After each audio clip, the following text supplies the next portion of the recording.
ऐसा मत मानिए कि कोई नहीं देखता है, ये जनता है जो सब जानती है। आने वाले चुनाव में आपको मालूम पड़ेगा। हमारे मुख्यमंत्री केजरीवाल साहब हैं, उन्होंने जो जो कहा वो कभी नहीं किया। उन्होंने कहा था मैं कभी मुख्यमंत्री नहीं बनूंगा, 3 बार मुख्यमंत्री बने। उन्होंने पूरी चुनाव कांग्रेस के भ्रष्टाचार के खिलाफ लड़े। आज मोदी जी के सामने लड़ने के लिए कांग्रेस की गोदी में बैठकर कांग्रेस के भ्रष्टाचार की वाहवाही करें। शीला दीक्षित के खिलाफ भ्रष्टाचार पे कदम उठाएंगे। अब तक चुप्पी साधे हुए हैं और शीला जी की भ्रष्टाचारी कांग्रेस पार्टी के साथ आपने गठबंधन कर दिया। राजनीति में मित्रों 2 प्रकार के लोग होते हैं, एक जो कहते हैं वो करते हैं और दूसरे प्रकार के लोग होते हैं कहते हैं उससे बिल्कुल उल्टा करते हैं। अब दिल्ली में ही दोनों प्रकार के लोग हैं। नरेंद्र मोदी जी है जो कहते हैं वो करते हैं और एक ही टर्म में पूरा कर कर छोड़ते हैं, और दूसरी ओर हमारे मुख्यमंत्री केजरीवाल साहब हैं, उन्होंने जो जो कहा वो कभी नहीं किया। मैं जरा आज उनको याद कराना चाहता हूं। मैं उस वक्त दिल्ली में ही रहता था, अन्ना का आंदोलन चल रहा था। मंच पर से बड़े जोर जोर से कहते थे कि हम कभी राजनीति में नहीं जाएंगे, हमारा भरोसा करिए। यही केजरीवाल कहते थे। और 26 नवंबर 2012 को उन्होंने अपनी राजनीतिक पार्टी बना दी। अन्ना बेचारे वहीं के वहीं बैठे हैं और वो मुख्यमंत्री बन गए। बोले उन्होंने कहा था मैं कभी मुख्यमंत्री नहीं बनूंगा, 3 बार मुख्यमंत्री बने। उन्होंने पूरी चुनाव कांग्रेस के भ्रष्टाचार के खिलाफ लड़े।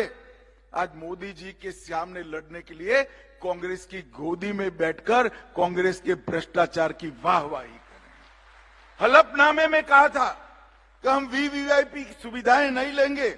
सरकारी बंगला लिया, सरकारी गाड़ियां ली, सुरक्षा ली। बंगला लिया तो लिया, शीला दीक्षित जी ने बेचारी ने जो बनाया हुआ था वो बंगले को बुलडोजर से तोड़कर एक शीश महल बनाया, करोड़ों रुपए का खर्चा कर। केजरीवाल जी जरा आप याद करिए आपने क्या कहा था। जन लोकपाल के लिए आपने आंदोलन किया था, उसकी धज्जियां उड़ाने का काम किया। शीला दीक्षित के खिलाफ भ्रष्टाचार पे कदम उठाएंगे। अब तक चुप्पी साधे हुए हैं और शीला जी की भ्रष्टाचारी कांग्रेस पार्टी के साथ आपने गठबंधन कर दिया। और आज दिल्ली में फिर से एक बार आप भ्रष्टाचार की गंगा बहाने का काम किया।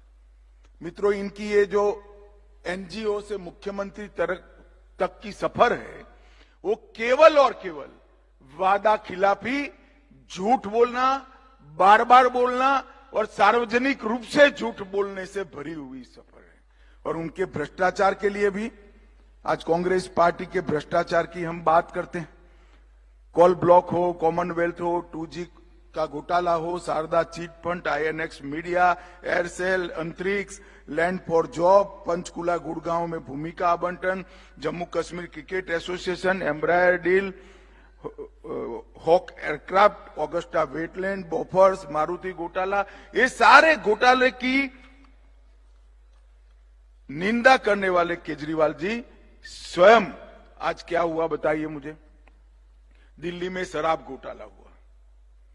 ये शराब घोटाले में मुझे एक बात पर दिल्ली वासियों का खास ध्यान दिलाना है।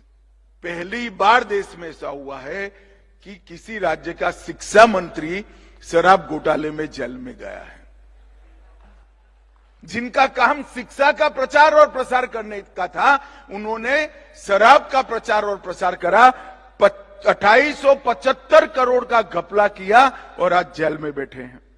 मनीष सिसोदिया भी जेल में, संजय सिंह जेल में, केजरीवाल जाते नहीं है जवाब देने के लिए। दिल्ली जल बोर्ड 78,000 करोड़ का घोटाला, बंगला घोटाला 125 करोड़ का, और शीश महल के रिपेयरिंग में 9 करोड़ का घोटाला, क्लासरूम घोटाला लगभग बने ही नहीं और 5,000 करोड़ का हेरफेर है। मोहल्ला क्लिनिक के नाम पर घोटाला किया, नकली दवाई के वितरण पर घोटाला किया, लेबोरेटरी के टेस्ट में घोटाला किया, सार्वजनिक वाहनों में लगाने वाले पैनिक बटन में घोटाला किया, बस खरीदी की योजना में घोटाला किया, और ये कहते हैं कि हम कट्टर ईमानदार व्यक्ति हैं। अब किसी पहले दूसरी कक्षा के शिक्षक को कट्टर ईमानदार की व्याख्या समझाते दिक्कत आ जाए, ऐसा केजरीवाल जी आपने कर दिया है। इतने सारे घोटालों की सीरीज दिल्ली में की है, और अब वो राष्ट्रीय चुनाव लड़ने के लिए अंत में कांग्रेस की गोदी में बैठ गए। जिस कांग्रेस को गाली बोलकर आप सत्ता पर आए तो ये दिल्ली की जनता को कहा था हम भ्रष्टाचार से मुक्त करेंगे, आपने तो स्वयं भ्रष्टाचार किया ही किया। इसके साथ में कांग्रेस के भ्रष्टाचार को एक्नोलेज करने का काम भी केजरीवाल जी आप कर रहे हो। आप ऐसा मत मानिए कि कोई नहीं देखता है, ये जनता है जो सब जानती है। आने वाले चुनाव में आपको मालूम पड़ेगा, आप कितने भी नियम नीति छोड़कर गठबंधन करिए, आएगा तो मोदी ही 400 पार कर तीसरी बार मोदी जी देश के प्रधानमंत्री बनने वाले हैं। मैं पूरे देश का दौरा किया है, 125 से ज्यादा सीटों पर गया हूं। मैं आपको बताता हूं मित्रों, उत्तर गया, दक्षिण गया, पूरब गया, पश्चिम गया, मध्य में रहा, हर जगह पे आज युवा हो, महिला हो, बुजुर्ग हो, सभी लोग नरेंद्र मोदी के समर्थन में खड़े हुए दिखते हैं, क्योंकि 10 साल के अंदर मोदी जी ने देश को समृद्ध किया है, शिक्षित किया है, मोदी जी ने देश को सुरक्षित किया है, और इस देश से आतंकवाद और नक्सलवाद को समाप्त करने का काम हमारे प्रधानमंत्री नरेंद्र मोदी जी